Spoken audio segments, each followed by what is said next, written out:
Thrive and Shine. Cerita nyata, mahasiswa bertahan dan berkembang. Sebelumnya, perkenalkan nama aku Tania Chalista, penerima beasiswa Bestari. Dan aku dari tahun 2025.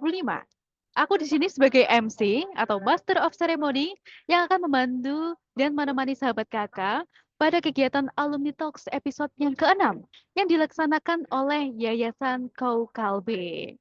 Namun sebelum itu sahabat kakak, sebetulnya YKK Berbagi itu kegiatan apa sih? Nah, YKK Berbagi diadakan oleh Yayasan Kaukalbe, organisasi filantropi independen yang didirikan pada tahun 2007 dan berfokus pada isu pendidikan dan pemberdayaan perempuan sejak 2011. Kami sudah memberikan beasiswa pendidikan untuk SMA dan SMK sampai ke perguruan tinggi lebih dari 1.000 penerima manfaat di seluruh Indonesia. Karena organisasi kami percaya kekuatan pendidikan dapat menjadi jembatan untuk peningkatan kesejahteraan.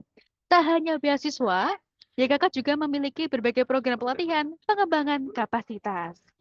Nah, YKK Berbagi Alumni Talks ini adalah program terbaru dari YKK.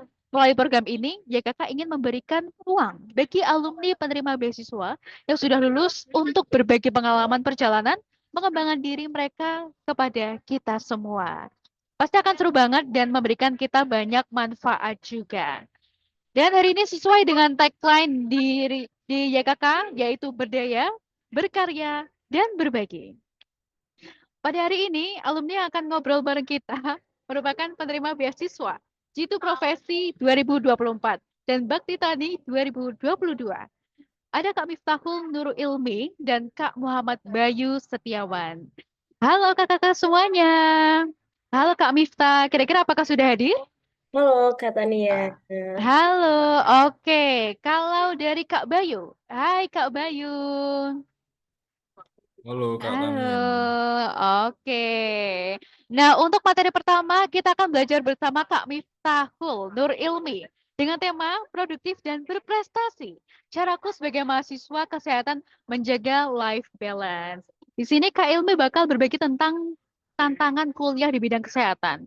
Gimana caranya belajar efektif biar bisa tetap berprestasi tanpa ngorbanin kesehatan mental dan tentu aja tips menjadi life balance biar tetap punya waktu buat istirahat, hobi, dan bersosialisasi. Lalu setelah itu kita juga akan dengerin materi dari Kak Muhammad Bayu Setiawan dengan tema Survival Tips selama perkuliahan untuk mahasiswa. Nah, Kak Bayu juga akan sharing nih teman-teman terkait pengalaman pribadinya tentang jatuh bangun selama kuliah. Cara bertahan di masa-masa sulit, ngatur stres dan keuangan, sampai tips berkembang untuk ikut kegiatan, bangun relasi, dan ningkatin skill tambahan. Pokoknya dua materi itu buat ngebuka mata kita bahwa jadi mahasiswa itu bukan cuma soal hadir di kelas ya teman-teman, tapi juga gimana caranya tumbuh, berkembang, dan tetap seimbang dalam menjalani hidup. Jadi, sahabat kakak, kita sambut dengan semangat dan tepuk tangan yang meriah. Oke, bisa nih kasih tepuk tangan bareng teman-teman? Oke. Nah, setelah ini kita akan langsung masuk ke sesi sharing dengan narasumber nih teman-teman. Lalu dilanjutkan dengan sesi tanya jawab, lalu penutupan dan dokumentasi bersama. Oke teman-teman, tanpa berlama-lama nih, yuk langsung aja kita masuk ke sesi yang pertama dengan tema produktif plus berprestasi. Caraku sebagai mahasiswa kesehatan menjaga life balance.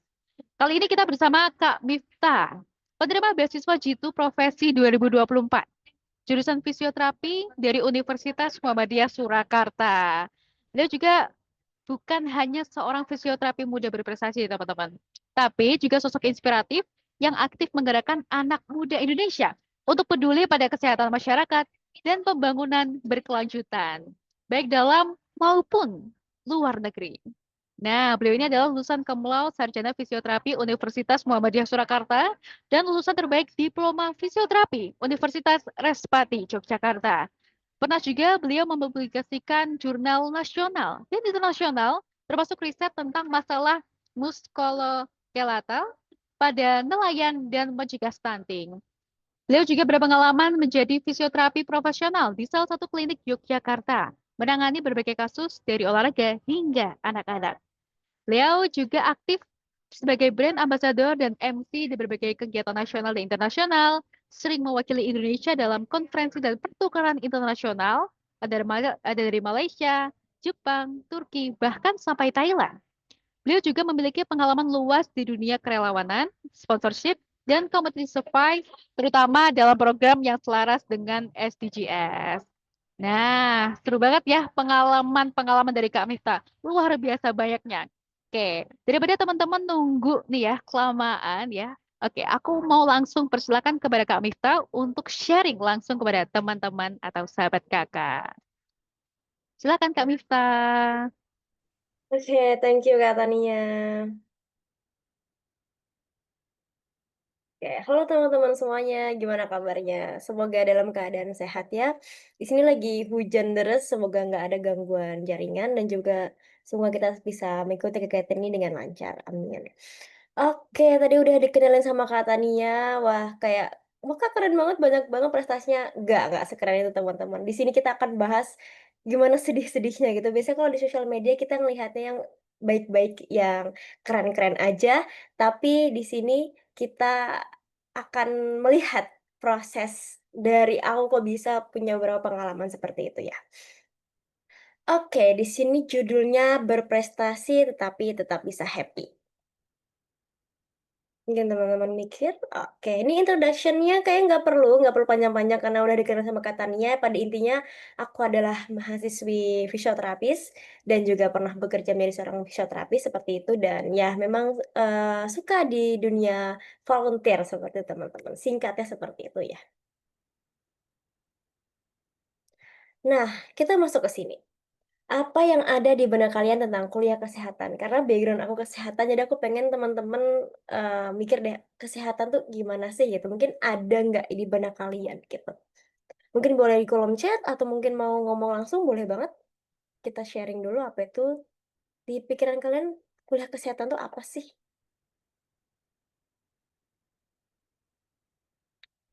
Oke, nggak apa-apa. Mungkin masih malu-malu? Oke, kita langsung lanjut aja.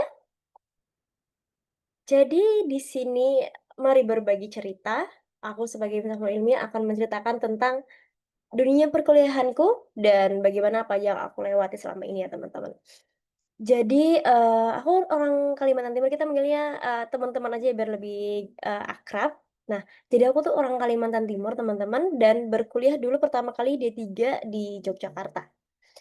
Mengambil jurusan Diploma 3 Fisioterapi dan alhamdulillah ya lulus dengan predikat lulusan terbaik. Tapi emang segampang itu? Enggak, teman-teman.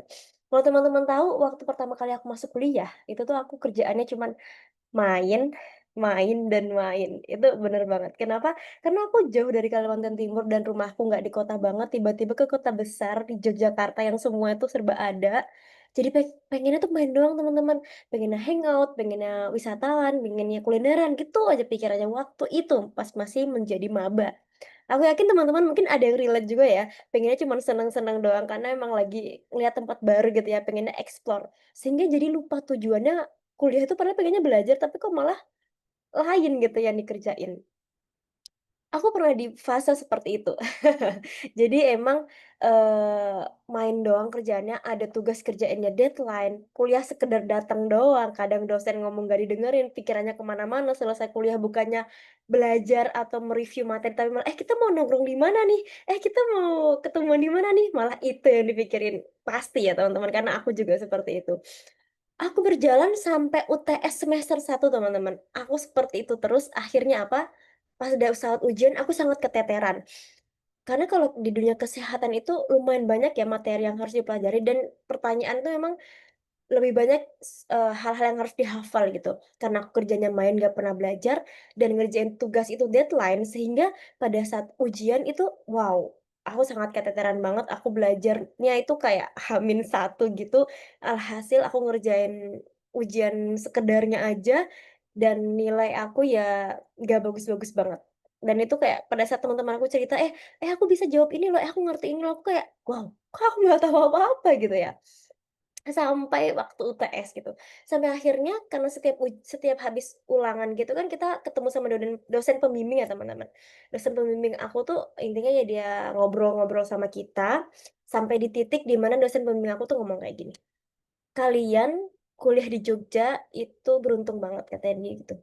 Kalian di Jogja mau jadi orang pinter ada fasilitasnya, mau jadi orang bodoh ada fasilitasnya, mau jadi orang nakal pun ada fasilitasnya.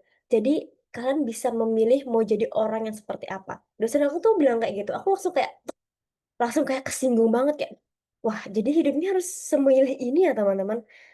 Aku mikir, oh iya ya, bener juga ya kalau aku mau jadi pinter, banyak banget fasilitas sini. Perpustakaan ada, mau ikut seminar banyak, mau belajar kemanapun gampang. Tapi kalau mau nakal juga ada banget.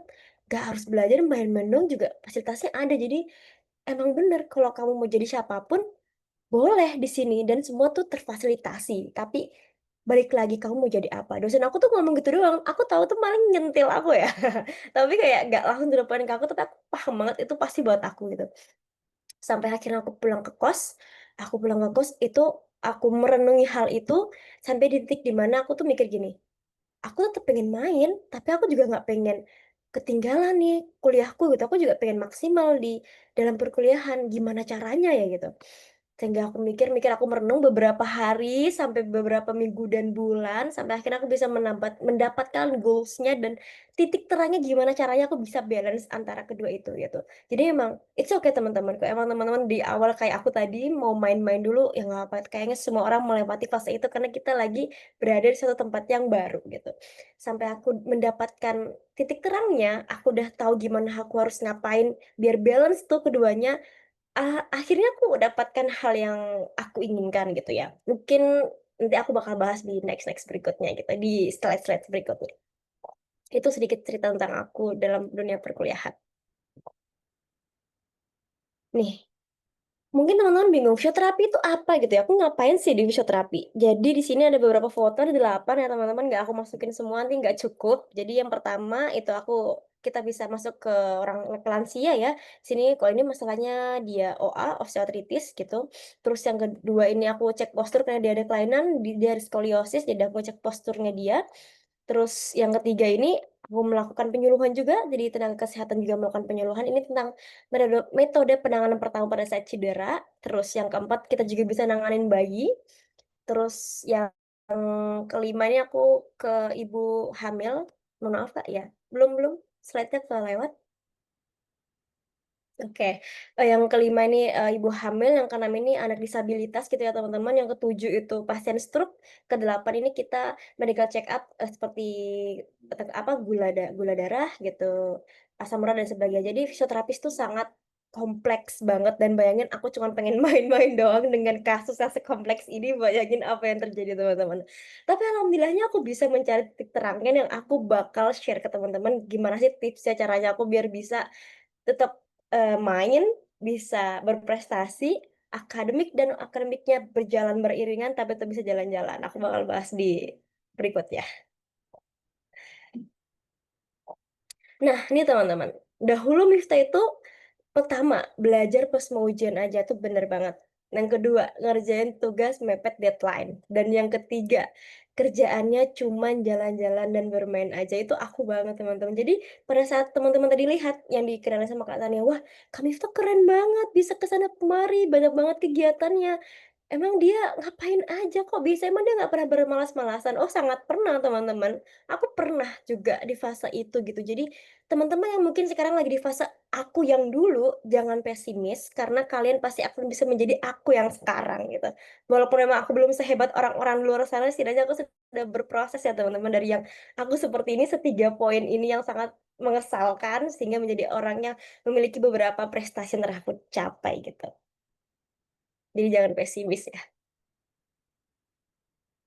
Nah, lihat Miftah yang sekarang. Jadi yang dulu, belajar pas ujian doang, ngerjain tugas deadline, terus kerjanya cuma main-main aja, terus aku punya tipsnya, aku udah punya titik terangnya, akhirnya inilah aku gitu, ada beberapa 4 yang aku tampilin, jadi nggak semuanya ya, beberapa aja. Yang nomor satu itu aku dapat IP 3,89 waktu S1 ya teman-teman, S1 fisioterapi. Terus yang nomor 2 ini profesi, kan sekarang aku lagi profesi, alhamdulillahnya tinggal nunggu pengumuman ya, pengumuman kelulusan nih aku dapat IP 4 bisa mempertahanin tuh 3 semester dengan nilainya sempurna, alhamdulillah. Yang ketiga, aku jadi lulusan terbaik, wisudawan terbaik waktu D3 fisioterapi, dan yang keempat ini aku pas S1 bebas skripsi teman-teman, jadi aku nggak ngerjain skripsi, tapi aku bisa mempublikasikan jurnal kesehatanku di Sinta 3 gitu, jadi bebas skripsi. Wow, alhamdulillah ya gitu, dari yang malas-malasan jadi kok bisa seperti ini, kok bisa? Iya, bisa, semua orang bisa teman-teman. Kenapa kalau kok bisa kenapa sih? Kita bahas di selanjutnya. Nih, bagaimana bisa? Tanda tanya besar banget. Kalau kata aku, mau berubah, itu adalah salah satu caranya. Kenapa? Jadi gini, suatu hal itu nggak ada yang instan, teman-teman. Bahkan mie instan aja juga harus diolah. Kita harus masak air, kita harus buka minyak, rebus minyak dulu, ngasih bumbu biar bisa dimakan. Apalagi proses kehidupan gitu. Mie instan yang jelas-jelas diklaim instan aja ada prosesnya, apalagi kita sebagai manusia. Jadi, it's okay teman-teman kalau kalian masih di fase yang aku tadi, ayo setelah kalian lihat ini, setelah kalian dengerin aku dan Kak Bayu nantinya menjelaskan tentang hal yang kita alami, kita sama-sama berubah, kita sama-sama mau berprogres bareng-bareng biar kita ada hal yang positif dan ada upgrade-an dalam diri kita yang bisa kita lakukan gitu ya. Ini beberapa hal yang aku lakukan, yang aku rubah dari diriku, sehingga bisa mendapat 4 poin sebelumnya tadi ya dengan IP dan sebagainya itu. Teman-teman mungkin bisa screenshot atau mau dicatat boleh banget, karena ya mungkin nanti takut lupa dan sebagainya, boleh banget ya.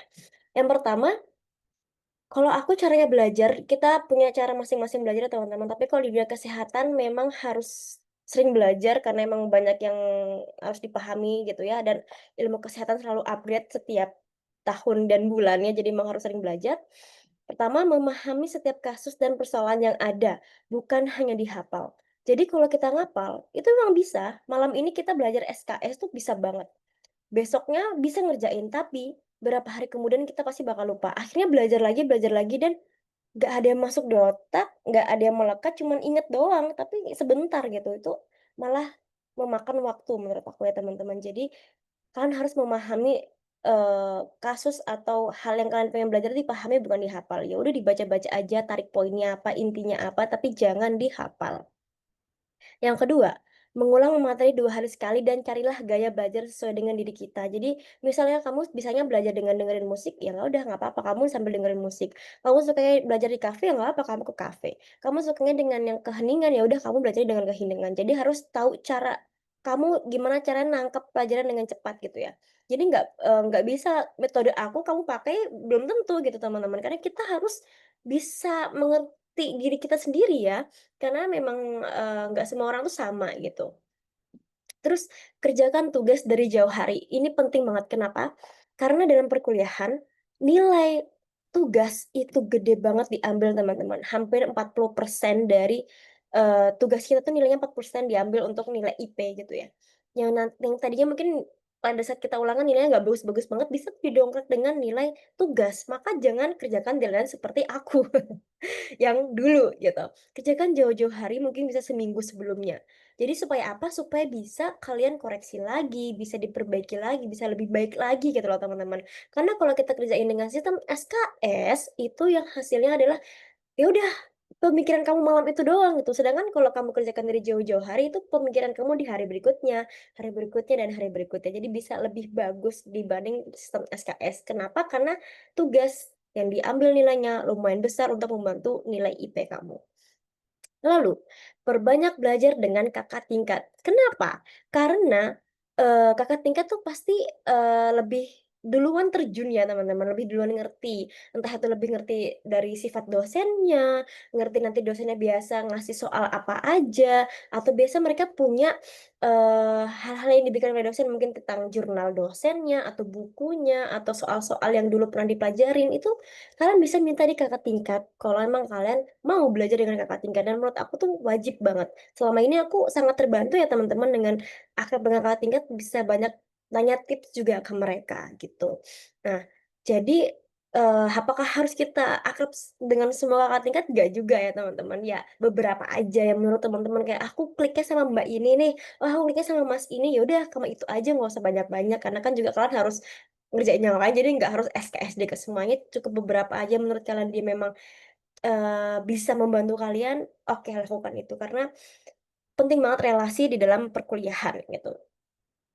Terus jangan pelit untuk mengajarkan kepada orang lain. Itu penting banget dan harus digaris besar. Kenapa? Karena kata guru aku ya, semakin sering kita mengajarkan kepada orang lain, maka kita akan semakin pintar dan akan mendapatkan hal yang lebih dari hal yang kita berikan. Itu bener banget. Misalnya kalian belajar tentang SDGs gitu ya, tentang sustainable. Kalian belajar hari ini, terus teman kalian ada yang minta ajarin, terus akhirnya kalian, eee apa ya, mengajarkan kepada teman kalian, akhirnya kan makin ingat, makin ngerti, terus ada yang kurang bisa dipahami lagi gitu. Jadi memang kalian jangan pelit, jadi jangan mikir kayak, "Entar aku ngajarin dia, entar dia lebih pinter. Aku nggak mau ah berbagi ilmu, aku belajar susah-susah, masa aku harus membagi dengan percuma?" Jangan punya pemikiran sempit seperti itu teman-teman. Punyalah pemikiran kita berkembang bersama, kita maju bersama. Karena pasti Allah tuh bakal buka peluang yang lebih baik teman-teman ya. Jadi jangan pelit untuk membagikan atau mengajarkan kepada orang lain, itu penting banget. Terus buat to do list materi yang masih belum dipahami dan belajar bersama dengan teman atau kakak tingkat. Jadi kan kalau emang lagi stuck dan nggak bisa berpikir, ya udah belajar sama teman, kakak tingkat tuh boleh banget. Jadi memang di-list ya teman-teman, dan aku belum bisa A, aku belum bisa B, belum bisa C, kalian list, nanti belajarnya step by step aja, nggak usah harus semua dipelajari, yang penting setiap hari berprogres gitu. Next, jika sedang pusing banget dan gak ada semangat belajar, maka jalan-jalan atau istirahat itu adalah solusi yang tepat. Jadi misalnya aku nih, kan tadi kata aku belajar 2 hari sekali, dipahami dan sebagainya. Tapi kalau emang aku lagi nggak mood, aku lagi pusing, ya aku istirahat teman-teman, aku tidak memaksakan diriku untuk belajar. Karena kalau dipaksakan juga nggak akan masuk di otak kita, jadi lebih baik aku rileks dulu, tenangkan diri, tenangkan hati, tenangkan pikiran, aku jalan, aku makan, setelah aku rileks baru aku belajar. Jadi jangan dipaksakan diri kaliannya. Kadang itu memang sinyal dari tubuh kok, "Ya udah aku istirahat dulu, ya udah nggak apa-apa." Kalian nggak berdosa kok kalau untuk istirahat. It's okay teman-teman. Terus, pada hari weekend boleh istirahat dari belajar. Lakukan me time dengan hobi kamu. Kalau aku mewajibkan diri aku weekend itu tidak belajar, tapi teman-teman, terserah mau seperti apa di hari Senin sampai Minggu, di hari mana yang mewajibkan diri tidak belajar, tapi kalau aku memilihnya weekend. Aku weekend nggak belajar sama sekali, aku lakukan hobi aku suka ya renang, aku berenang, aku berkuda, atau aku mau, lomba apa, baca puisi atau segala macam, aku lakukan di weekend. Karena ya udah itu hari me time aku, supaya kita tidak burnout dan tidak kehilangan diri juga, tidak kehilangan jati diri, jadi kita tetap harus ada me time-nya. Nah, ini yang kuning-kuning nih teman-teman boleh lihat, karena cara aku belajar ya. Jadi karena aku adalah cara belajarnya audio dan visual, jadi aku kalau belajar itu biasanya lebih nangkep kalau nggak suara, video dan gambar, itu aku ya teman-teman. Sehingga kalau aku belajar aku buat mind mapping, ini ada 2 contoh mind mapping yang pernah aku buat. Jadi yang pertama kayak sistem syarat pusat, itu kan banyak banget di kepalanya, kalau aku cuma lihat tulisan panjang itu aku nggak akan masuk teman-teman, karena itu kurang di aku, jadi aku harus buat ada gambar-gambar, ada warna-warna, terus aku buat per poin, aku lebih mudah memahami hal-hal yang kayak gini. Terus sebelahnya juga tuh, tentang jantung gitu, jadi aku harus tahu, alur-alurnya tuh aku baca dulu, aku pahami, baru aku buat gambarnya. Ini need mapping ya teman-teman. Teman-teman boleh lakukan ini kalau memang kalian sama seperti aku, ada visual bisa banget ini dan membantu banget hal ini. Jadi pada saat ngerjain soal kamu bisa ingat, "Oh iya, ini panahnya ke sana, oh iya ini gambar yang kemarin jelasnya ini," gitu. Jadi memang lebih mudah dengan cara ini teman-teman. Oke, setelah aku melakukan hal-hal tadi beberapa poin, hasil yang aku dapat adalah seperti ini teman-teman, alhamdulillah ya. Jadi aku pernah menjadi mahasiswa berprestasi yang ke 3 negara, Singapura, Thailand, dan Malaysia, terus pernah juga ke Turki, juga pernah menjadi narasumber di kegiatan sosial, diminta jadi narasumber kegiatan internasional juga, dan banyak hal lainnya. Ini hanya beberapa yang aku masukin aja, dan yang nyelip di atas, yang naik kuda, ya aku sangat suka berkuda. Jadi aku tetap melakukan hobiku ya, nggak melulu belajar, nggak melulu narsum, nggak melulu, lomba-lomba, aku juga tetap melakukan hobiku, teman-teman. Ya aku lakukan itu di weekend, gitu. Mungkin bisa jadi semangat teman-teman yang ngeliat nih. Nah, ini juga beberapa hal yang pernah aku ikuti. Yang pertama nih aku pernah jadi tenaga kesehatan di NTB, nomor satu ya. Nomor 2 ini aku di Sulawesi, di bagian, Pulau Bahuluang. di Selayar nyebrang lagi, itu lumayan terpencil pulaunya. Terus yang ketiga ini aku pernah jadi tenaga kesehatan juga di Sumba. Terus yang keempat ini aku jadi tenaga kesehatan di namanya Pulau Parang. Jadi dari Karimun Jawa tuh nyebrang lagi. Dia terpencil banget pulaunya dan tuh cantik banget, ngalahin cantiknya Karimun Jawa. Kalau teman-teman tahu harus ke sana please. Terus yang kelima ini sama aku door to door di Sumba. Terus yang keenam nih aku ada di Maluku Utara. Aku juga melakukan penyuluhan kesehatan dan penanganan kesehatan di sana gitu. Oh keren ya, aku masih bisa akademiknya jalan tuh, IP-nya bisa 4, IP-nya bisa kumlot, tapi tetap bisa jalan-jalan, keluar-keluar dan ya, iya aku lakukan. Bisa seimbang ya gitu ya, karena tipsnya juga ada di sebelah ini, nggak cuma itu tadi. Oke, menurut kalian gimana caranya membagi waktu untuk belajar, tetapi tetap bisa main, menjalin relasi, dan tetap berprestasi gitu? Jadi kan teman-teman lihat, aku alhamdulillah ya akademiknya berjalan, dan akademiknya berjalan, relasinya jalan, tetap berprestasi itu gimana caranya gitu? Oke, kita bahas di berikutnya ya. Nah, ini tips dari aku ya teman-teman. Yang pertama, jadi, buat jam belajarmu jangan sampai, begadang, karena kesehatan itu tetap nomor satu sehingga belajar tidak menyita waktu istirahat. Kalau aku belajar udah sampai jam 9 sampai jam 8 tuh cukup, setengah 10 cukup. Nggak pernah mau lewat dari malam tuh karena kenapa, ini di dunia kesehatan ya teman-teman, ada hormon yang keluar namanya, aku lupa lagi namanya hormonnya apa, dan itu bisa keluar pada saat kita tidur doang. Dan itu hormon itu yang memperhalus, myelin gitu. Myelin itu adalah, jalan menuju gimana informasi itu bisa nyampe ke otak dengan baik. Itu seluruh myelin itu ada pelumasnya. Nah, hormon ini yang keluar pada saat kalian istirahat. Dan itu cuma keluar pada saat malam hari, biasa di jam 11 sampai jam 3 subuhan. Jadi kalau kalian bergadang, hormon itu tidak keluar dan kalian sangat menyia-nyiakan hal itu. Jadi jangan sampai ya teman-teman, tetap harus istirahat. Penting banget. Belajar boleh, tapi jangan lupa tidur dan tidak usah begadang. Tidak penting ya, kan banyak kesehatan yang terganggu. Lalu setiap weekend lakukan hobi kamu dan cari hobi atau aktivitas baru yang bisa mendapatkan relasi. Jadikan hobi kamu sebagai tempat berbahagia, relasi, dan tempat berprestasi. Kayak aku dan teman-teman. Aku suka traveling. Aku suka jalan-jalan. Makanya aku cari hobi atau kegiatan yang dimana bisa menyelesaikan semuanya gitu. Makanya kemarin aku pengabdian, tapi aku pengabdiannya nggak mau hanya di sekitar-sekitar itu aja, aku pengabdiannya keluar pulau, jadi kayak ke Sumba, ke NTB, ke NTT, ke Papua. Karena aku di sana aku dapat apa? Aku dapat travelingnya, aku jalan-jalan, terus aku berelasi, aku dapat sertifikat, dan aku tetap melakukan penyuluhan kesehatan sebagai seorang fisioterapis. Jadi aku dapat poin semuanya. Jadi satu hobi, satu kesukaan aku bisa mencakup semuanya. Nah, aku pengen teman-teman juga harus mencari hal itu gitu ya. Nggak apa-apa mungkin hobinya ada yang lain, misalnya, "Aku senangnya berenang, Kak." Ya nggak apa-apa nanti tapi nyari yang lain juga gitu ya. Jadi biar, bisa menyakup semuanya gitu. Terus yang ketiga, yang paling penting tahu prioritasnya ya teman-teman. Jadi kalau emangnya lagi ada lomba atau lagi ada kegiatan penyuluhan dan sebagainya, fokus dulu itu nggak apa-apa, jangan nggak apa-apa, jangan belajar dulu atau istirahat dulu dari belajarnya, fokus lombanya gitu. Jadi biar tahu time prioritasnya dulu, jadi sehingga bisa berjalan, teman-teman bisa baca aja.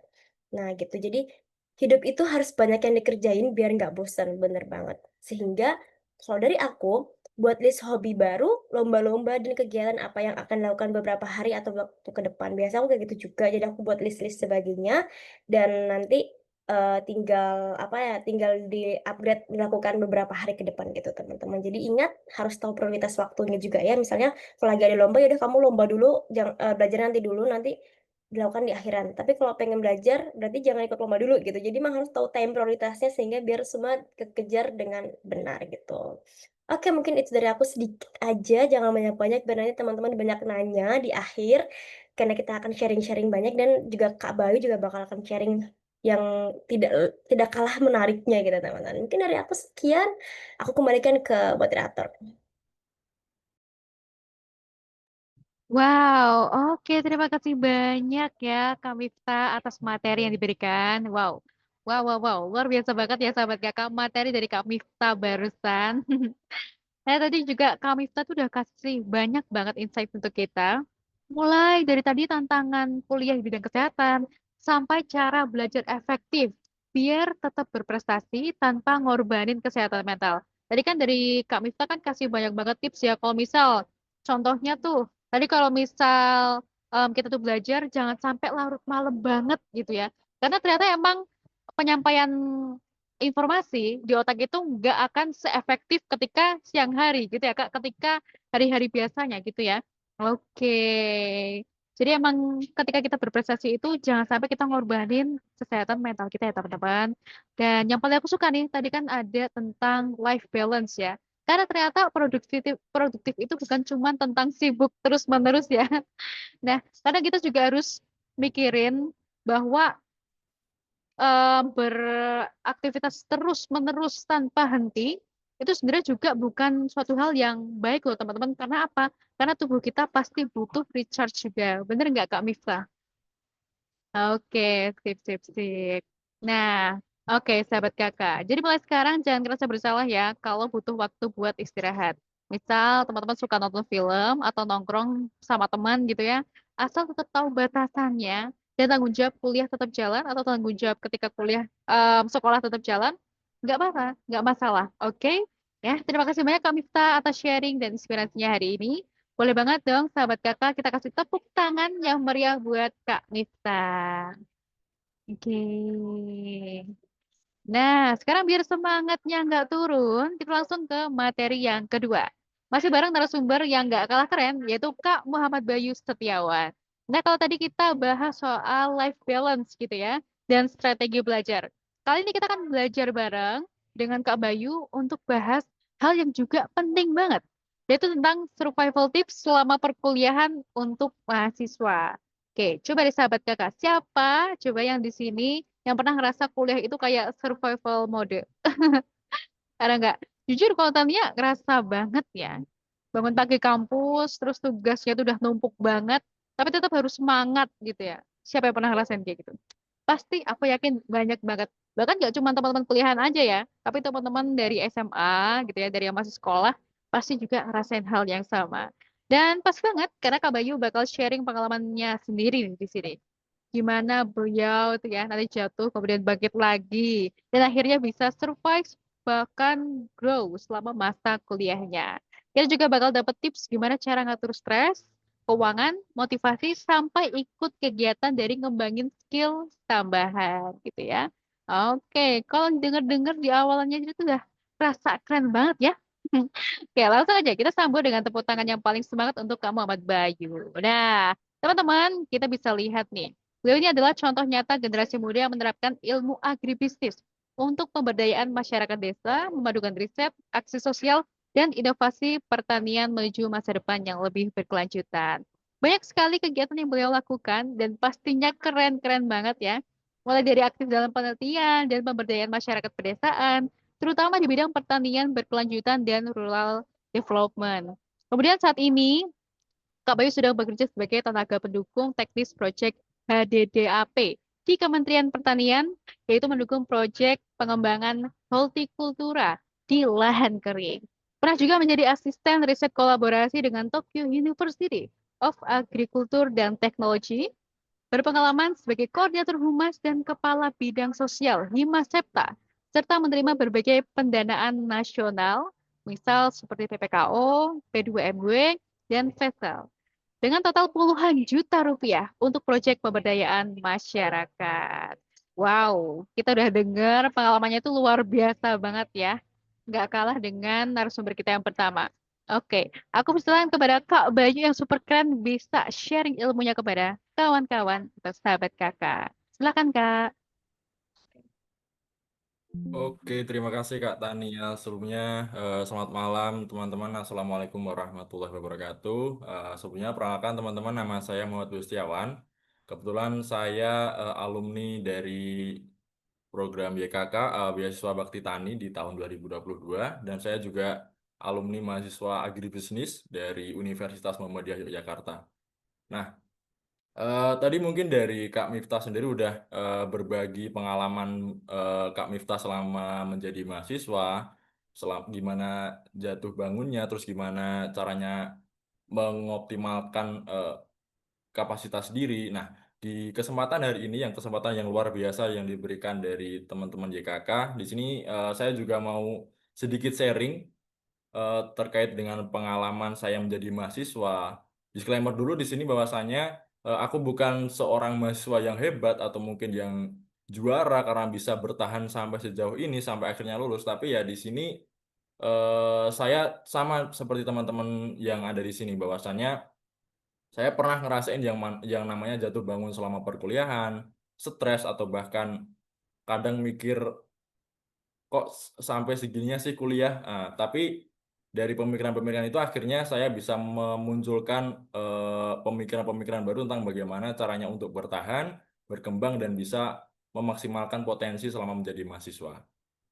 Nah,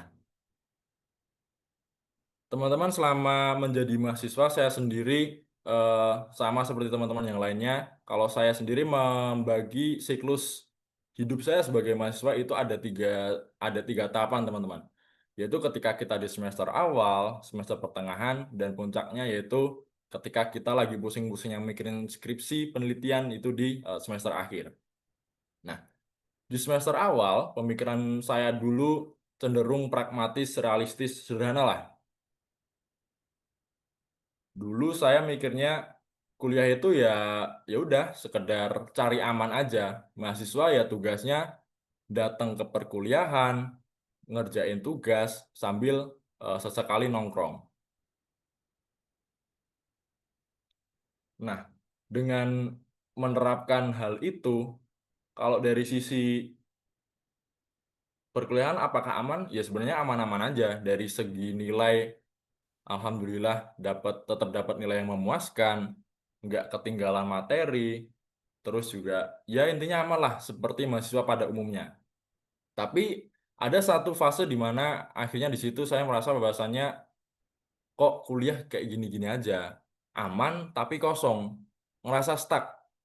Harusnya kayaknya nggak gini deh. Kenapa pemikiran saya dulu seperti itu? Ya karena itu dulu aku belum belum punya tujuan yang jelas. Kira-kira setelah kuliah ini mau mau gimana nantinya? Kira-kira fokusannya kuliah ini tujuannya mau jadi apa? Mau aktif di bidang wirausaha kah, penelitian kah, atau yang lain sebagainya. Nah, bebarengan juga waktu itu eh, sebagai seorang mahasiswa karena berangkat bukan dari keluarga yang ekonominya bagus, di situ saya sempat mengalami yang namanya ekonomi ketika menjadi mahasiswa itu lagi kurang bagus. Nah, opsinya di situ ada dua teman-teman, yaitu ada cari kerja sampingan dan juga beasiswa. Nah, saya pun juga sempat cari kerja sampingan, cari kerja part-time sambil sesekali apply berbagai program beasiswa, mulai dari program yang diadakan dari kampus atau mungkin dari pihak eksternal. Nah, dengan ketekunan ini akhirnya pada tahun 2022, alhamdulillah waktu itu di semester 3 kalau nggak salah, itu alhamdulillah aku nerima beasiswa dari Bakti Tani, dari YKK juga, yang alhamdulillah dari sisi ekonomi di situ sangat terbantu teman-teman. Kemudian yang fase yang kedua menurutku yaitu ada di fase pertengahan, yaitu ketika saya masuk di semester 4 sampai kurang lebih di semester 5 semester 6 lah. Nah, waktu itu di semester 3 alhamdulillah saya di situ dapat bantuan keuangan untuk perkuliahan saya dari beasiswa Bakti Tani dari Yayasan Kokalbe. Alhamdulillah di waktu itu karena udah mendapatkan mahasiswa akhirnya saya mutusin buat eh, berhentilah dari kerja part time buat coba fokus lagi ke kuliah karena alhamdulillah waktu itu keuangan udah mulai aman lah, udah mulai secure. Nah, karena beralih dari masa transisi yang awalnya sibuk kerja dan kuliah, akhirnya meninggalkan pekerjaan terlebih dahulu untuk coba fokus kuliah. Di situ muncul perasaan yang sama lagi, teman-teman. Kayaknya di semester ini, di semester pertengahan ini banyak waktu kosongku di luar perkuliahan. Nah, akhirnya di situ mulai di semester 4 di situ aku mutusin buat kayaknya di waktu luangku yang banyak karena udah nggak kerja part time ini mending daripada sia-sia daripada aku pakai buat nongkrong pergi sama temen yang menurutku waktu itu buang-buang waktu. Di situ aku coba ngalihin untuk coba ikut organisasi, ikut berbagai kegiatan yang ada di kampus, kepanitiaan, dan juga coba ikut kompetisi. Nah, alhamdulillah waktu itu dengan aku coba join organisasi di semester 4 atau di tahun 2023, di situ aku alhamdulillah dapat pendanaan dari kementerian. Mungkin teman-teman juga tahu di sini ada program eh, dari kementerian yang namanya PPK Ormawa. Alhamdulillah di situ di tahun 2023 aku dan teman-teman dari organisasi mendapatkan hibah pendanaan itu. Nah, dengan aku akhirnya alhamdulillah dapat sedikit tantangan baru lah untuk akhirnya yang awalnya cuma fokus di kuliah terus bisa naik satu tingkat ikut kompetisi di sini karena aku kompetisinya basisnya yaitu pemberdayaan masyarakat, mulai dapat insight-insight baru lah tentang gimana caranya menjalin komunikasi dengan masyarakat, gimana caranya manajemen diri, manajemen tim, skill komunikasi, intinya banyak lah. Nah, sampai akhirnya di tahun 2024 di situ aku mulai manuver tuh. Dari yang awalnya fokusanku di semester 4 di tahun 2023 itu buat fokus di program pemberdayaan. Di situ aku mulai manuver buat coba ikut perlombaan yang bidangnya itu di bidang wirausaha mahasiswa. Nah, kenapa bisa kepikiran untuk manuver dari yang awalnya pemberdayaan terus kemudian ke bidang wirausaha? Karena dulu aku sempat ingat teman-teman bahwasanya dulu ketika waktu pendaftaran beasiswa Bakti Tani, waktu itu ada tahapan wawancara juga.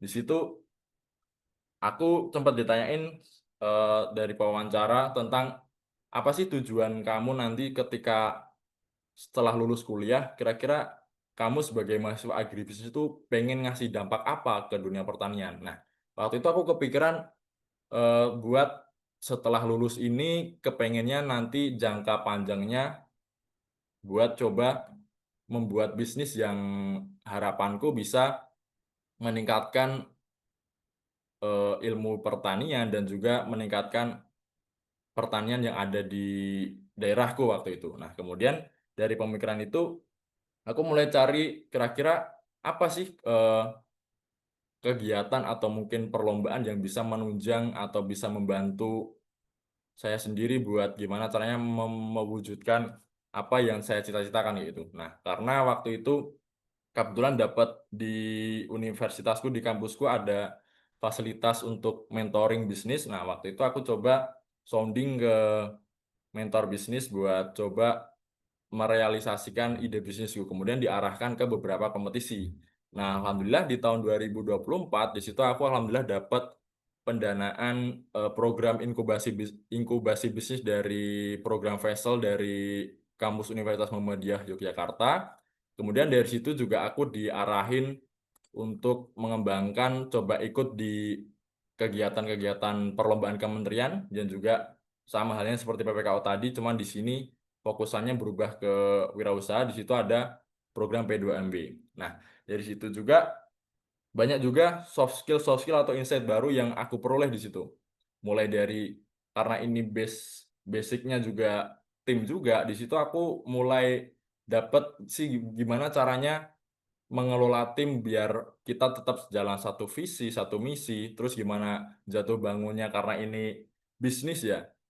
Bisnis juga nggak selamanya naik terus, kadang ada naik turunnya. Nah, dari situ menurutku soft skill atau skill gimana caranya manajemen tim, keuangan segala macam di situ mulai diuji tuh. Gimana caranya antara tim kita tetap di satu visi, di sisi lain bisnis kita juga tetap jalan. Nah, dengan berbagai kesempatan dan berbagai kegiatan yang aku ikutin, dari segi relasi dan pengalaman, alhamdulillah sangat meningkat teman-teman. Mulai dari soft skill, hard skill, dan juga pengalaman tentang bisnis, tentang kita terjun ke masyarakat langsung di situ, menurutku sangat sangat meningkat. Nah, tapi di berbagai keuntungan yang aku dapatkan, tentunya di situ nggak serta-merta berjalan mulus kayak gitu aja teman-teman. Nah, karena waktu di pertengahan semester itu mulai aktif di berbagai kegiatan di luar kampus, di situ aku mulai merasakan yang namanya eh, kegiatan perkuliahan mulai dari tugas-tugas mulai ngerjainnya mepet-mepet deadline, bahkan mungkin kadang nggak maksimal. Nah, di situ aku ngerasa bahwasanya manajemen waktu dan prioritas itu diuji. Di sini muncul pemikiran bahwasanya ya benar, memang kita harus memanfaatkan kesempatan kita sebaik mungkin. Cuma ya harus tetap ingat bahwasanya tujuan awal kita untuk kuliah itu apa. Terus ya disitulah aku akhirnya mulai di semester pertengahan ini, waktu itu kurang lebih di semester 6 itu coba, karena waktu itu juga udah mendekati semester akhir sebagai mahasiswa akhir, mulai ngurangin dulu nih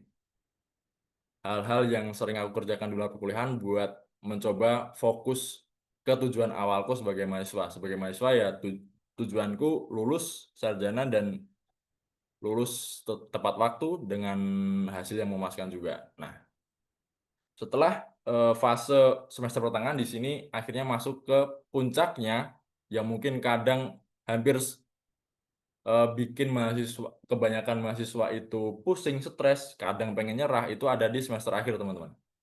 Waktu itu kebetulan di semester akhir dulu juga sempat kepengen gimana caranya nggak nggak bisa lulus tanpa skripsi gitu. Karena dulu ya pemikiranku jujur malas dulu, teman-teman, buat ngerjain skripsi kayak gitu. Karena ya dulu orientasiku ketika lulus ya aku pengennya kerja, dan setelah itu ya udah fokus buat ngembangin usaha yang pernah aku jalanin ketika masih menjadi mahasiswa.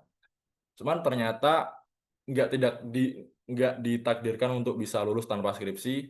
Nah, tapi di situ aku coba cari alternatif lain.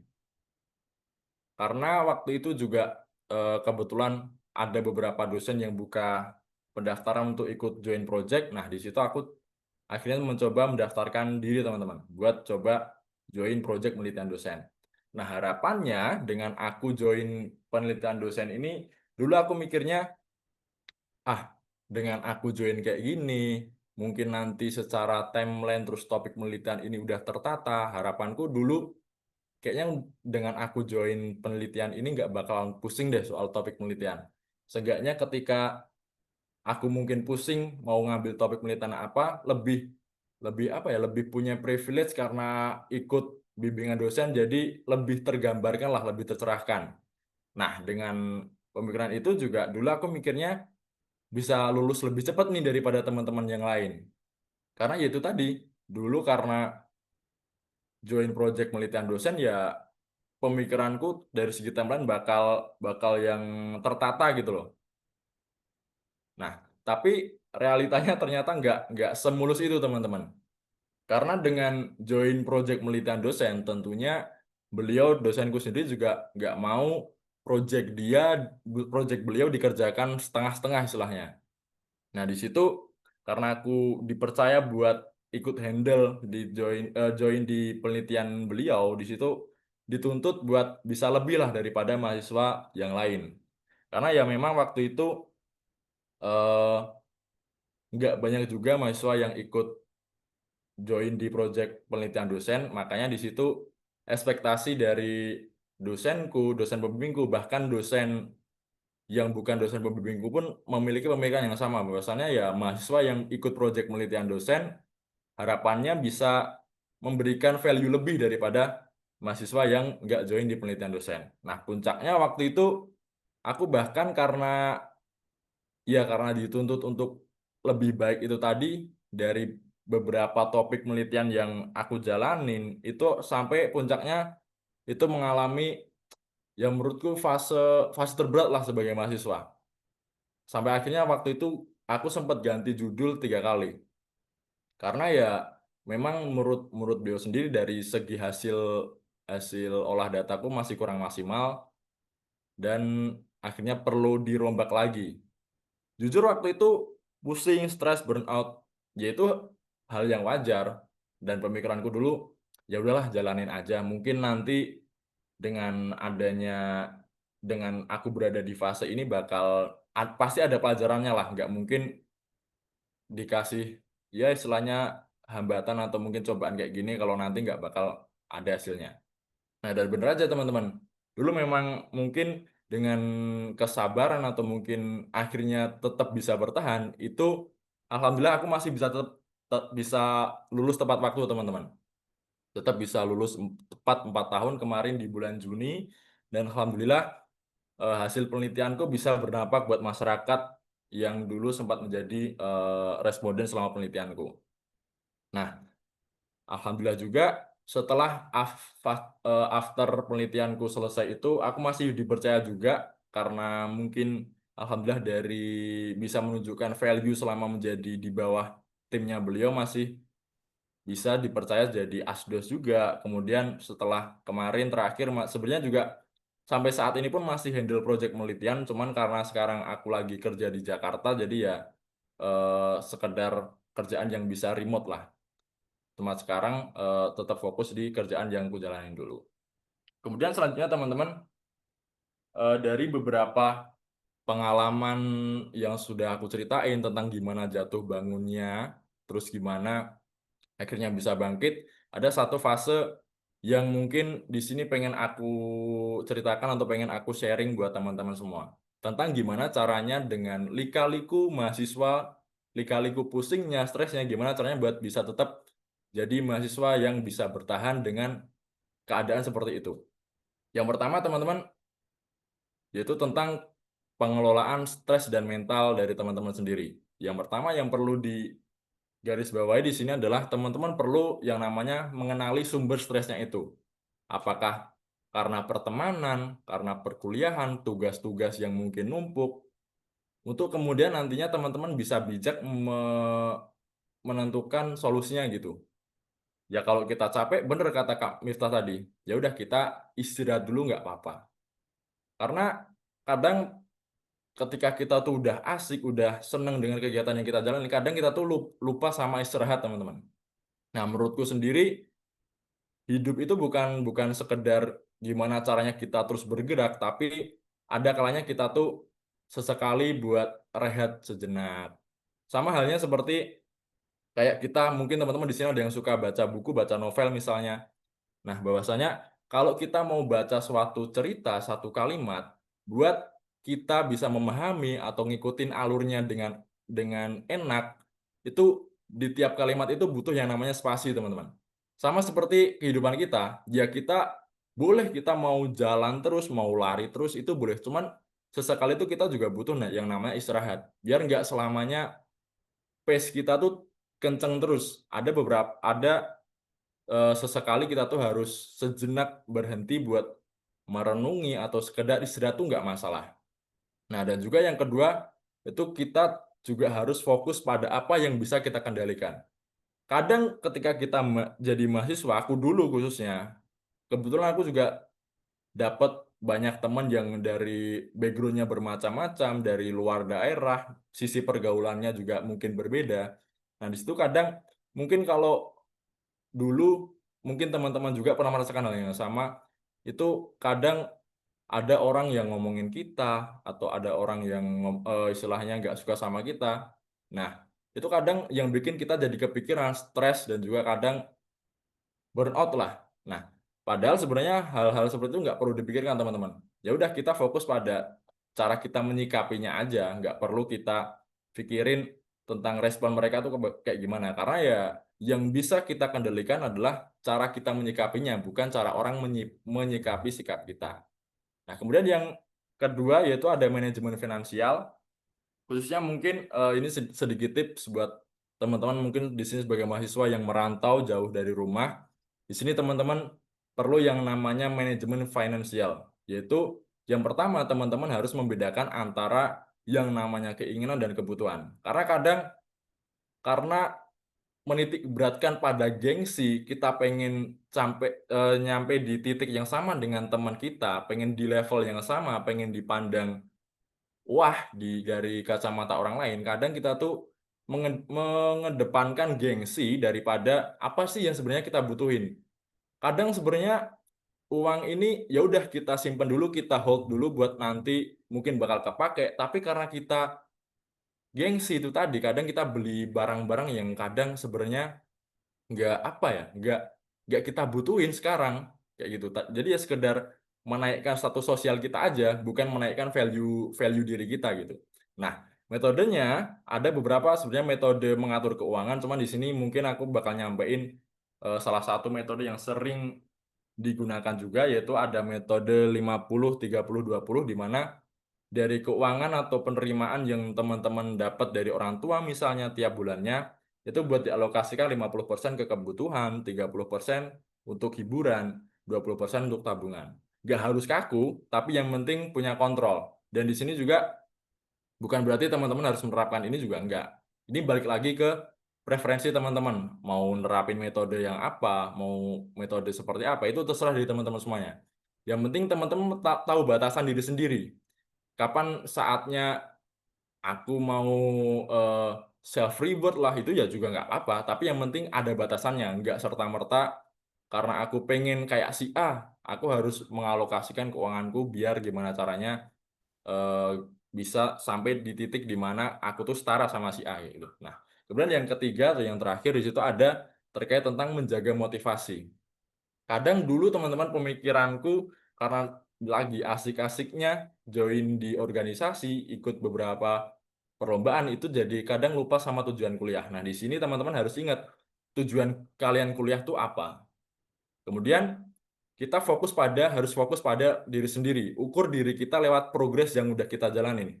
Mungkin si A sekarang ada di titik ini. Mungkin kita masih, si A udah ada di titik 5, kita masih di titik 3. Ya nggak apa-apa. Yang penting di sini kita tuh nggak yang stuck, tapi bergerak pelan-pelan, jalan pun nggak apa-apa. Nggak harus yang serta-merta harus lari atau harus ngikutin pace-nya si A buat kita bisa melampaui, itu nggak harus. Kemudian yang ketiga, sesekali kita tuh harus cari tantangan baru secara berkala, teman-teman. Karena kadang ketika sudah achieve di satu titik, kadang kita butuh tantangan baru kayak gitu. Kemudian yang terakhir juga yang aku terapkan dulu, aku sering di tiap semester atau tiap tahun tuh punya target yang pengen aku capai kayak gitu, teman-teman.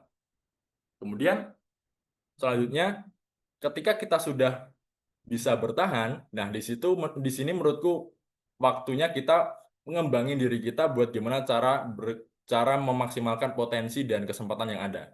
Nah, yang pertama yang perlu digarisbawahi, yang menurutku juga yang selalu aku terapkan, bahwasannya jadi mahasiswa itu adalah privilege, teman-teman.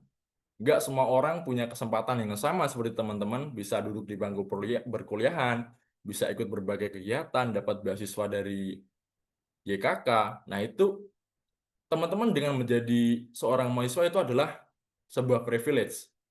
Nah, teman-teman dengan adanya kesempatan itu, ya harapanku bisa memaksimalkan kesempatan yang ada kayak gitu. Nah, saya dulu pemikiranku kuliah itu 50% di dalam kelas tentang materi dan 50% sisanya adalah di luar kelas. Nah, dengan adanya gap 50% atau kesempatan 50% yang ada ini untuk jadi 100%, maka harus gimana caranya aku buat memaksimalkan 50% yang ada ini. Nah, kuncinya adalah teman-teman harus siap jadi mahasiswa yang beda. Harus jadi mahasiswa yang beda di tengah kerumunan. Misalnya teman-teman, mungkin kawan dari teman-teman semua di sini biasanya cuma sekedar kuliah nongkrong nugas. Nah, teman-teman gimana caranya biar beda? Apakah mau join organisasi, mau join di perlombaan kah, atau kegiatan-kegiatan volunteering, itu nggak apa-apa. Dan intinya, jangan tunggu waktu ada kesempatan, tapi kita yang menciptakan kesempatan itu sendiri. Jadi ketika kira-kira ada peluang, ya udah kita ciptakan kesempatan, nggak perlu kita ditarik, tapi kita yang inisiatif buat terjun kayak gitu. Kemudian eh, yang terakhir, teman-teman, relasi dan pengalaman itu adalah mata uang di masa depan. Dengan berbagai hal-hal yang kuceritakan, itu adalah sebuah investasi yang aku tanamkan dari dulu kayak gitu. Nah, gimana caranya buat mengembangkan relasi dan pengalaman? Seenggaknya di sini ada 5 tips yang aku jalani dan aku rasa relate dengan teman-teman semua. Di sini ada olahraga, di mana adalah cara paling santai untuk mencoba hal baru, relasi baru dengan kenalan sama orang yang beda dari jurusan, fakultas, atau mungkin stranger yang nggak sengaja ketemu ketika teman-teman olahraga, ketika jogging atau yang lain sebagainya. Kemudian organisasi kampus merupakan tempat terbaik untuk latihan teamwork, kepemimpinan, dan manajemen konflik secara nyata. Kemudian juga dulu saya juga sempat usaha kecil-kecilan, di mana di sini meningkatkan skill komunikasi saya, negosiasi, dan membangun kepercayaan diri dengan klien pertama saya. Kemudian dengan karya tulis dan riset, membuka jaringan akademik dengan dosen senior, peneliti, bahkan membuka mindset baru tentang dunia penelitian. Kemudian yang terakhir yaitu dengan ikut berkompetisi, jadi ruang aktualisasi diri dan bertemu dengan individu-individu paling ambisius di bidang yang sama. Kemudian terakhir dari aku teman-teman, yang terakhir gimana untuk menjadi mahasiswa yang bisa tetap bertahan, tumbuh dan bergerak. Seenggaknya ada 3 hal yang mau aku sampaikan teman-teman. Yang pertama yaitu sesekali kita tuh harus menerima yang namanya kegagalan. Nggak apa-apa kita gagal di fase ini, tapi ya jangan takut untuk mencoba hal baru. Setiap kegagalan bukanlah akhir dari sebuah perjalanan, melainkan adalah hal baru yang harus kita perbaiki untuk kebaikan di masa depan. Yang kedua yaitu tentang kelola sumber daya, waktu, energi, dan pikiran adalah sumber daya yang penting. Jadi kelola stres dengan bijak dan prioritaskan yang paling penting. Dan yang terakhir, fokus pada pertumbuhan tentang tujuan kuliah itu bahwasanya bukan hanya sekedar ijazah, tetapi gimana caranya menjadi pribadi yang jauh lebih tangguh, terampil, dan berdaya ketika kita sudah lulus nanti. Seperti yang pernah dikatakan oleh salah satu peneliti hebat juga, bahwasanya hidup itu layaknya ketika kita bersepeda, teman-teman. Ketika kita bisa menjaga keseimbangan dan kita tetap bergerak, ya kita akan tetap melaju kayak gitu. Nggak ada sesekalinya kita memelankan pace kita, cuman ya sesekali, cuman yang intinya di sini kita harus tetap bisa bertahan gitu. Nah mungkin itu aja dari aku teman-teman. Eh, Apabila ada salah kata dan ucapan, terima kasih, dan juga maaf juga lewat dari waktu ya. Oke, terima kasih. Oke, terima kasih banyak Kak Bayu atas materi yang disampaikan. Keren banget materi dari Kak Bayu ya, teman-teman. Bener-bener aku ngerasa ngena banget ya. Jadi banyak banget poin yang bisa bikin kita mikir ulang cara kita ngejalanin kuliah. Nah, tadi Kak Bayu juga udah cerita tentang perjalanan jatuh bangun selama kuliah. Dan ternyata yang namanya survival mode itu emang nyata ya. Tapi dari pengalaman Kak Bayu, kita belajar kalau selama kita mau bangkit, ngatur waktu, jaga semangat, dan percaya diri, kita pasti bisa ngelewatinnya. Dan yang paling penting jangan cuma survive, tapi kita juga harus grow. Ikut kegiatan, bangun relasi, dan lain sebagainya. Ya, kita harus kembangkan skill ketika kita kuliah, biar gak cuma soal nilai, tapi juga soal pengalaman hidup. Terima kasih banyak Kak Bayu atas sharing dan motivasi yang luar biasa hari ini. Boleh dong sahabat kakak, kita juga kasih kata tepuk tangan untuk Kak Bayu Setiawan. Oke. Nah, selanjutnya kawan-kawan kita akan langsung masuk ke sesi tanya jawab. Sahabat kakak yang ingin bertanya, boleh banget untuk gunakan fitur raise hand ya. Nanti aku akan bantu untuk pandu giliran bertanya. Dan sebelum bertanya terkait topik masing-masing, aku duluan yang tanya kepada kedua narasumber hebat ini. Oke. Kayaknya aku mau mulai dari Kak Miftah dulu nih. Halo Kak Miftah. Oke, Halo, masih bergabung Kak. ya. Oke, siap. Kak Miftah, aku pengen tanya-tanya boleh nggak nih, Kak? Boleh banget, boleh banget. Oke, aku pengen tanya nih, Kak, terkait pengalaman Kakak nih. Jadi gini, Kak, Kakak kan juga sebagai penerima beasiswa ya, Kakak ya.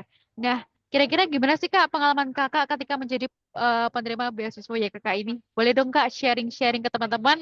Mungkin untuk yang juga sudah menerima beasiswa ataupun yang belum menerima beasiswa, biar juga ikut terinspirasi. Oke, Oke, silakan, Kak. thank you pertanyaan Kak Tania. Aku izin jawab ya. Jadi pengalamanku menjadi penerima beasiswa digital profesi itu sangat banyak banget ya teman-teman. Yang pertama ya aku dibiayai full selama 3 semester dari YKK. Wah keren banget dengan biaya kuliah kesehatan tuh semua sangat mahal ya lumayan, dan dibiayai full aku sangat berterima kasih. Selain itu bukan hanya dibiayai tapi juga banyak beberapa program-program yang wajib kita ikuti ya teman-teman. Itu ada training juga, jadi kita diminta jadi mentor di kakak jadi mentor. Nanti kita mementori adik-adik maba yang baru masuk kuliah. Itu sangat pengalaman terbaru ya buat aku ya, dan itu kita dapat panduannya juga dari YKK, dan kita dilatih juga sebelum kita mementori adik-adik gitu. Jadi aku punya pengalaman menjadi mentor. Selain itu juga aku beberapa kali kesempatan diminta jadi narasumber, tuh aku juga senang banget. Jadi banyak pengalaman dan aku bisa mengimprove cara aku berbicara di depan umum juga. Jadi banyak hal yang aku dapatin. Jadi teman-teman yang mau ikut atau yang sedang mengikuti beasiswa YKK tuh sangat bersyukur dan sangat wah, alhamdulillah banget gitu ya, karena kita bukan hanya mendapatkan biaya saja, tapi kita dapat mengasah skill, improve diri dan sebagainya tuh di kakak banyak banget peluangnya gitu. Karena ya kakak juga punya klub-klub gitu ya, kayak misalnya klub English atau content creator dan sebagainya, itu ada wadahnya semua dan teman-teman nggak milih nih mau yang kemana gitu. Jadi kita sangat diwadahi di sini. So aku sangat berterima kasih kepada ya kakak sudah memilih aku menjadi penerima beasiswa Digit Profesi 2024. Terima kasih banyak atas ilmu yang diberikan dan pengalaman yang sangat luar biasa. Jadi untuk teman-teman yang mungkin baru bergabung menjadi penerima beasiswa, selamat menjadi keluarga YKK dan kan pasti akan berkembang banyak banget di YKK ini. Oke, thank you Kak. Oke, terima kasih banyak Kak Miftah udah bantu jawab pertanyaan dari aku. Oke, selain dari Kak Miftah, aku juga pengen dengar nih pengalaman dari Kak Bayu. Kira-kira gimana nih Kak, pengalaman Kakak selama menjadi penerima beasiswa YKK? Boleh nih Kak Bayu cerita-cerita ke kita. Ya kalau dari aku sendiri setuju sama apa yang udah disampaikan Kak Miftah bahwasanya dulu kebetulan aku diterima sebagai penerima beasiswa Bakti Tani. Alhamdulillah waktu itu di selama perkuliahan saya dibiayai dari mulai semester 3 sampai semester akhir di semester 8. Tentunya waktu itu sangat ngebantu banget dari YKK dari Yayasan Kokalbe mengenai tentang finansial lah waktu itu tentang keuangan selama kuliah. Cuman ya nggak stop di situ.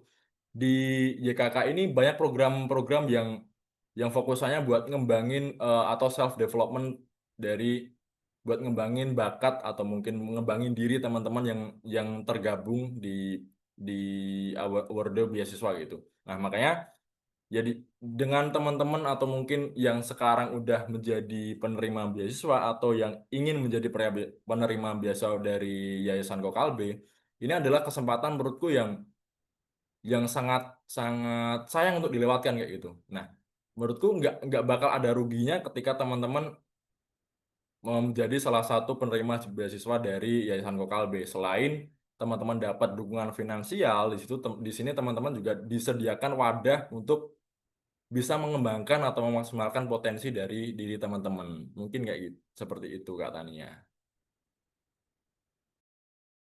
Oke, terima kasih banyak Kak Bayu atas jawabannya.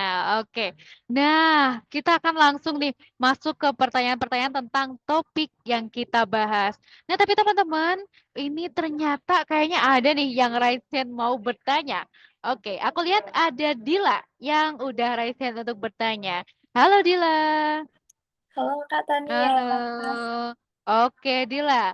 Mau tanya ke Hmm, siapa nih Dila? aku mau tanya ke Kak Miftah dong. Oke, siap. Oke, Ya, mau tanya ke Kak Miftah. Oke, siap Kak Miftah? Oke, boleh banget Dila langsung sampaikan pertanyaannya apa? Oke, biar oke. nanti Kak Miftah langsung jawab. Iya, Oke, aku silakan. oke. Sebelumnya terima kasih Kak Tania untuk kesempatannya. Sebelumnya, perkenalkan saya Dila Amelia. Aku mahasiswa baru di Poltekkes Kemenkes Surakarta. Aku jurusan keperawatan, kesehatan juga nih Kak Miftah. Jadi aku tuh sempat kagum ya dari awal karena Kak Miftah tuh bilang kalau eh, waktu maba dulu pernah juga jadi maba yang eh, suka jalan, suka main, terus suka ngerjain tugas mepet deadline dan sebagainya. Nah, eh ini curhat sedikit ya Kak. Jadi aku tuh sedang dalam fase itu dan karena aku maba, aku nih suka kayak kepo-kepo dan kadang tuh aku suka kayak ikut kegiatan-kegiatan gitu. Nah, masalahnya aku ini tuh orangnya tuh gampang capek. Terus ketika aku ikut banyak kegiatan dan sebagainya itu dalam 1 minggu full, ketika aku ada waktu luang tuh aku memilih untuk istirahat dan kadang tuh kayak aku mikir, ah aku udah seminggu full nih, jadi nggak apa-apa deh kayaknya ini eh istirahat dulu. Dan akhirnya setelah kayak gitu tuh aku kayak motivasinya tuh turun, terus jadi mager dan berkelanjutan gitu loh Kak. Jadi kayak itu tuh masalah yang benar-benar gimana ya cara mengatasinya. Dan menurut aku tuh yang kayak gitu tuh ngebuat aku tuh nggak berkembang dan kayak stuck di situ-situ, dan aku merasa sangat-sangat bersalah gitu, Kak. Eh, Tipsnya itu bagaimana ya, Kak? Terima kasih. Oke, siap. Dila, terima kasih atas pertanyaannya. Dari Kak Miftah, mau langsung menjawab? Oke, Oke, aku Bang. persilakan ya. Oke, thank you Kak Tania. Halo Kak Dila. Wah, kita deket nih. Oke, Tekes ntar, sama Poltekkes deket. iya. Ntar boleh ya, kapan pas aku lagi di Solo kita main ya. Boleh banget, Kak. Oke, jadi sebenarnya yang dialami Kak Dila tuh banyak banget dialami oleh orang-orang di luar sana dan bahkan aku dulu juga seperti itu Kak. Jadi it's okay banget gitu. Aku juga dulu sama kayak Kak Dila, karena masih maba, bahkan dulu kalau Kak Dila tahu ya, pas aku maba, karena aku saking keponya, aku tuh bisa ikut langsung 5 organisasi. Bayangin, aku gitu, aku kepo ya, namanya kita maba, ada cutting sosialisasi tentang organisasi ini, pengen ikut. Ini pokoknya aku ikutin semua sampai 5, waktu aku ikutin 5, jadi dalam seminggu aku tuh selalu rapat, karena biasanya organisasi mah sukanya rapat gitu ya. Rapat-rapat terus akhirnya, ya sama kayak Kak Dila, aku capek, aku istirahat berhari-hari, terus akhirnya down lagi gitu, itu biasa. Nah, kalau aku, pertama Kak Dila ini, ya kesibukannya apa dulu nih yang diikutin, kan tadi suka ikut kegiatan banyak kegiatan. Nah, aku pengen tahu kegiatan apa aja dulu, nanti kita boleh sambil ngobrol. Nah, kalau aku kan gara-gara ikut 5 kegiatan, dan aku pikir dari lima ini tuh semua hal yang aku dapat sama gitu loh, Kak. Jadi misalnya gini, waktu itu aku ikut himpunan mahasiswa, aku ikut BEM, aku ikut study club, aku ikut nari, sama aku ikut paduan suara, waktu itu 5 ini. Jadi ada 3 organisasi yang aku dapat tuh sama, maksudnya adalah, oh time management tuh seperti ini, oh aku dapat cara untuk jadi leadership tuh gini. Jadi di 3 ini aku mendapatkan poin yang sama sehingga ngapain aku ikut tiga-tiganya gitu loh. Lebih baik aku pangkas ikut satu doang. Nah gitu.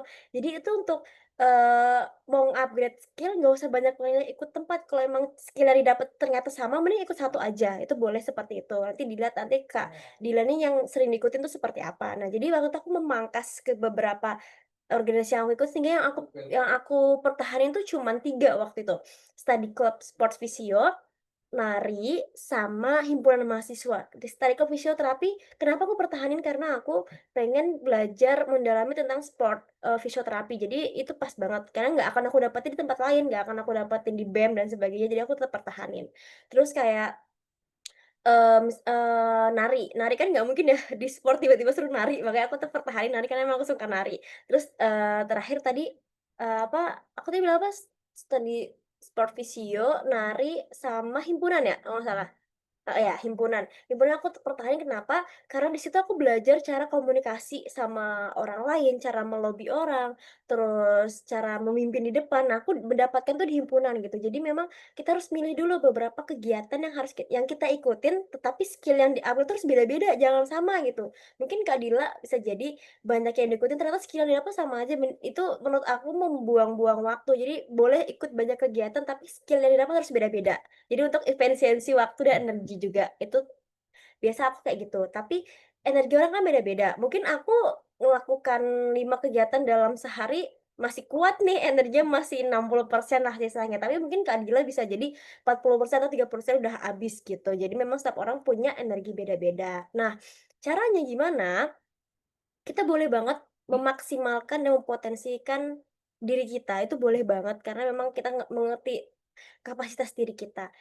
Nah, supaya Kak Dila itu nggak turun semangatnya atau pada saat istirahat nggak berlarut-larut istirahatnya, buat deadline. Bahkan istirahat pun terus harus di deadline gitu. Karena kalau kita mengikuti mood, pengennya istirahat aja lah capek gitu. Nah, kita akhirnya kebawa suasana bisa lama istirahatnya, bisa jadi lebih lama istirahat dibanding berkegiatannya gitu. Karena kenapa, terkadang emang, mental kita, hormon-hormon dalam diri kita karena ngerasa istirahatnya tuh enak dan nyaman, jadi udah kayaknya nih enak istirahat aja deh sehingga kita pas mau bangun susah gitu, pada saat mau berkegiatan lagi lebih susah. Makanya perlu di-deadline, misalnya nih udah berkegiatan lama, ya udah, "Oh aku butuh istirahat cukup 3 hari." Udah gitu, harus punya konsisten dalam diri cukup 3 hari, jadi jangan lebih gitu. Nah 3 hari itu, ya udah kalau udah 3 hari aktivitas jangan langsung yang berat lagi, tapi berstep aja. Oh mungkin besoknya, oh aku coba, apa ya, mungkin bersosialisasi ketemu teman-teman dulu, oh habis itu aku coba menghadiri acara ini gitu. Jadi bertahap, jangan langsung energinya di-push di awal gitu. Karena kalau nge-push energi di awal, nanti nggak bisa maksimal di kegiatan-kegiatan, selanjutnya dan energinya cepat habis juga. Nah, terus tips dari aku selanjutnya yaitu punya teman yang mau diajak berjuang bareng, yang mau upgrade bareng. Jadi itu bisa recharge energi untuk kita juga loh, Kak Dila. Misal nih, kamu lagi capek, lagi males, lagi ngedown semangatnya tuh wajar banget, nggak apa-apa karena kita nggak harus bersemangat terus, manusiawi, kita mau istirahat. Tapi kalau kita ngelihat teman kita lagi berkegiatan, kita lihat teman kita lagi men-share kegiatannya kepada kita, kita jadi semangat kan, kita jadi seneng gitu kan. Jadi kita terpancing pengen berkegiatan juga gitu. Jadi perlu banget hal-hal itu juga perlu dipersiapkan. Jadi saran dari aku yang pertama, kegiatan yang diikutin boleh banyak, tapi harus skill yang di-upload itu beda-beda, jangan sama semua, karena itu memakan waktu. Menurut aku lebih baik digunakan yang lain aja gitu. Kalau emang semuanya tentang organisasi, dipilih aja yang emang menurut Kakak tuh, Kakak bisa berkembang di sana gitu. Terus yang kedua, di deadline, apapun di deadline.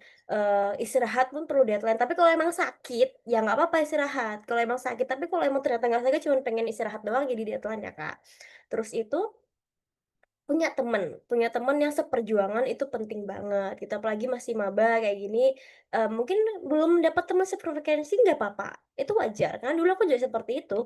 Aku dapat temen bisa dapat temen sefrekuensi itu beberapa semester ke depan gitu, karena emang kita menyeleksi temen tuh it's okay, nggak apa-apa banget gitu, Kak Dila. Mungkin ada yang mau ditanyakan lagi nggak dari Kak Dila? Mmm, aku ingin, apa namanya, membahas sedikit tentang, deadline jadwal istirahat ya, Kak. Jadi kayak masih, berusaha banget buat bikin jadwal istirahat karena, jadi kesibukan aku tuh sebelumnya tuh kayak ikut volunteer-volunteer gitu, Kak, dari kampus, kayak ikut event dance dan kayak banyak, apa namanya, seminar-seminar gitu kan. Dan karena di Poltekkes tuh kayak banyak banget tugasnya, jadi kayak, kan tadi Kakak bilang ya kalau bisa tuh jangan begadang, tapi kayak tuh susah banget, Kak. Karena ya jadwalnya sepadat itu dan deadline-nya tuh kayak mepet-mepet.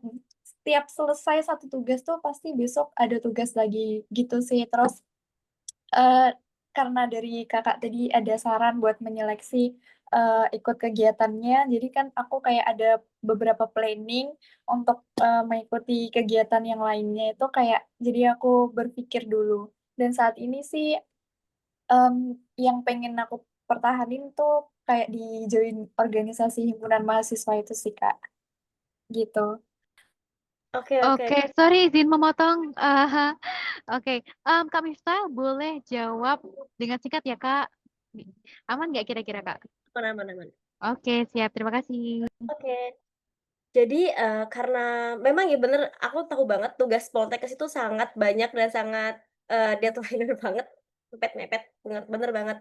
Jadi, eee apa namanya, memang boleh dikerjakan, tapi please jangan begadang, Kak, itu tips banget dari aku. Mungkin memang kayak hari ini selesai, besok ada tugas lagi, bolehlah dikerjain pulang ngampus, mungkin ya dicicil dikit-dikit gitu, nggak apa-apa. Nggak harus selesai di waktu itu juga, tapi dicicil dikit-dikit dan jangan begadang. Maksud aku jangan begadang ya kalau sampai jam 11 it's okay masih, nggak apa-apa. 11:30 nggak apa-apa, yang penting jangan sampai lewat dari itu, karena tadi aku sudah ingat hormonnya namanya BDNF, mungkin pasti Kakak juga ngerti ya, namanya juga anak keperawatan, itu hormon tuh akan muncul pada saat kita istirahat dan hanya di malam hari sampai pagi hari, dan tuh jadi jam 3 doang. Itu muncul kalau kita lagi tidur doang, itu sayang banget kalau kita nggak dapet itu, karena itu yang membuat kita semakin pintar juga gara-gara itu, gitu. Jadi, ya, kalau bisa pulang ngampus tuh atau pas lagi di kampus mungkin dosennya lagi gak datang atau pas lagi istirahat gitu dicicil dikit-dikit atau ngerjain bareng teman juga bisa lebih cepat ngerjainnya gitu. Jadi ya time management sih Kak, lebih lebih baik gitu. Jadi kayak, time manajemennya diperbaiki lagi, mencoba untuk bisa menyusun waktu lebih baik dan diusahakan tetap bisa istirahat, tidak menyiksa diri, tapi tetap bisa berprestasi di akademik maupun non-akademik, tetap bisa happy dan mental health-nya tetap terjaga, mungkin gitu. Oke, terima kasih banyak Kak Miftah atas jawaban yang diberikan. Oke, semoga Dila merasa puas ya dengan jawaban dari Kak Miftah. Oke, udah cukup? Oke, terima kasih Dila atas pertanyaan yang diberikan. Begitu juga untuk Kak Miftah. Terima kasih banyak udah bantu jawab kebingungan dari Dila. Oke, setelah kita tanya-tanya dengan Kak Miftah nih, aku pengen banget juga dengar suara dari Kak Bayu. Halo Kak Bayu, masih bergabung ya? Oke, Halo, halo Kak. Oke, aku pengen tanya nih ke Kak Bayu, kira-kira siap Kak? Oke, boleh. oke, aku pengen tanya nih Kak. Menurut pendapat pribadi Kak Bayu nih Kak ya, kalau punya circle atau teman dekat di kampus itu Kak sebenarnya penting nggak Kak kalau menurut Kakak? Terus apakah itu jadi salah satu tips yang harus kita ikutin? Misal apakah kita tuh emang benar-benar harus punya circle atau teman dekat atau enggak? Dan kalau iya, kira-kira gimana caranya punya teman yang baik selama kuliah? Boleh kasih contohnya ya Kak? Oke, terima kasih.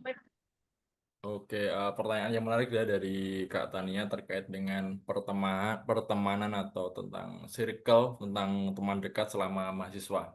Tentunya di sini juga relate dengan apa yang aku jalanin. Dengan kita sebagai mahasiswa, kita ketemu banyak orang baru, banyak orang dengan background yang background yang berbeda. Nah, di situ juga muncul beberapa tantangan teman-teman. Memang kalau menurutku cari punya teman ketika kita menjadi mahasiswa itu sangat penting. Prinsipku dulu ya cari teman yang sebanyak-banyaknya. Ya, karena ya dulu menurutku dengan kita kenal orang baru, dengan kita punya teman baru itu merupakan relasi dan itu adalah investasi buat kita ke depannya. Cuman kalau kita bicara soal circle atau mungkin soal teman dekat yang menurutku cukup penting juga karena kadang dengan kita punya teman dekat itu ya kita bisa punya teman yang punya visi dan misi yang sama. Nah, cuman perlu ada beberapa hal yang perlu diperhatikan kita ketika kita menjalin pertemanan selama kita kuliah atau selama kita mau menjalin pertemanan lah. Yang pertama, sebisa mungkin kita nyari teman itu yang satu misi, satu visi sama kita, sama orang yang sama-sama mau berkembang. Kadang kita eh, kita sekedar nyari temen yang ya udah yang sekedar buat seneng-seneng aja, yang sama-sama punya hobi yang sama, punya kesamaan dalam menghabiskan waktu luang misalnya, sama-sama seneng nongkrong, sama-sama seneng ngopi, seneng seneng main. Cuman kadang di situ karena fokusannya ya udah buat seneng-seneng aja, kadang hal yang seharusnya kita manfaatkan buat kita berkembang itu jadi terlewat gitu teman-teman. Nah, makanya dulu dulu yang aku terapin ketika menjadi mahasiswa ya tetap tetap menjalin pertemanan dengan banyak orang, dengan orang-orang baru, tapi kita punya batasan. Siapa sih kira-kira eh, teman yang bisa ngingetin kita buat di jalur yang bisa tetap tumbuh gitu. Karena kadang temen yang jadi teman dekat kita itu kadang bisa menjerumuskan ke eh, hal yang kurang kurang baik lah kayak misal kita berteman dengan orang-orang yang hobinya main nongkrong sana sini tugas jadi kadang jadi keteteran tugas kuliah jadi keteteran jadi ya fokusnya kuliah karena mungkin merasa bebas ya udah ini kehidupanku ini waktuku ya udah ku manfaatin sendiri aja nggak ada kekangan dari orang tua nah itu jadi salah satu yang perlu dihindari teman-teman. Nah makanya di sini perlu teman-teman yang satu visi gitu, sama-sama mau berkembang, sama-sama mau maju. Kayak dulu waktu akhirnya aku nentuin buat coba ikut beberapa kompetisi yang basicnya itu adalah tim ya, aku nyari teman-teman yang siap buat sama-sama mewujudkan visi itu gitu. Bukan bukan yang sekedar karena aku kenal ya kamu ku tarik ya nggak yang kayak gitu. Jadi ya memang harus selaras kayak gitu. Ketika kita ada di koridor yang salah, kita ada yang ngingetin. Ketika teman kita ada di koridor yang salah, ya kita yang bertugas ngingetin. Jadi ya, menurutku punya banyak teman itu penting. Punya circle juga penting. Tapi ya yang paling terpenting adalah punya teman yang bisa sama-sama berkembang. Kayak gitu Kak Tania. Oke, terima kasih banyak Kak Bayu atas jawabannya. Oke, aku temuin satu kata kunci ya. Cari teman yaitu adalah teman yang satu visi. Bener ya Kak Bayu? Oke, siap. Aku ucapin terima kasih banyak sekali lagi untuk Kak Miftah dan juga Kak Bayu. Nah, gimana nih sahabat kakak? Semoga sahabat kakak jadi makin terinspirasi untuk jadi mahasiswa yang produktif. Oke, sahabat kakak. Sebelum kita berpisah dengan kakak-kakak dan sahabat kakak semua, yuk kita abadikan momen bersama untuk kenang-kenangan Alumni Talks episode yang ke-6. Nah, buat sahabat kakak yang belum on cam, yuk on cam segera ya, biar kita ada kenang-kenangan yang bagus nih. Oke, beberapa sudah ada yang on cam. Oke, langsung aku pandu ya untuk foto bersama. Aku akan hitung dari 3 sampai 1. Oke, 3, 2, 1. Oke, sekali lagi ya untuk yang slide berikutnya.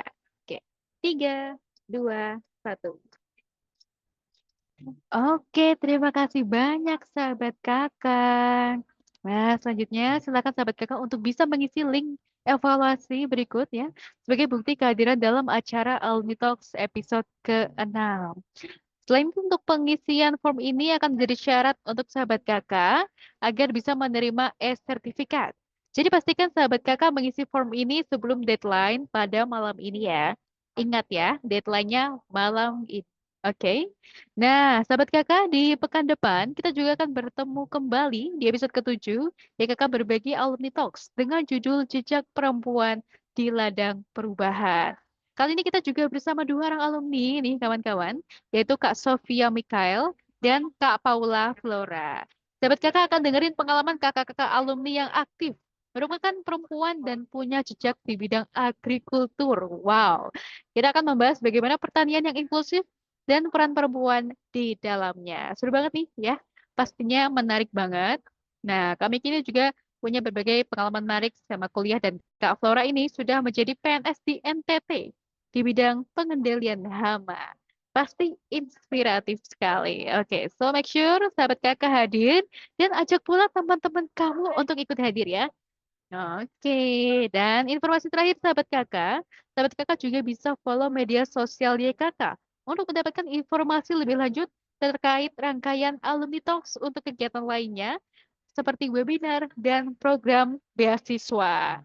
Terima kasih banyak sahabat kakak semuanya atas kehadiran dan kegembiraan dalam Alumni Talks kita kali ini. Terima kasih juga untuk Kak Miftah dan Kak Bayu atas kehadiran dan telah membersamai kami dari awal hingga akhir acara. Akhir kata, selamat malam dan sampai jumpa di Alumni Talks episode ke-7. Dadah! Terima kasih semua. Terima kasih teman-teman.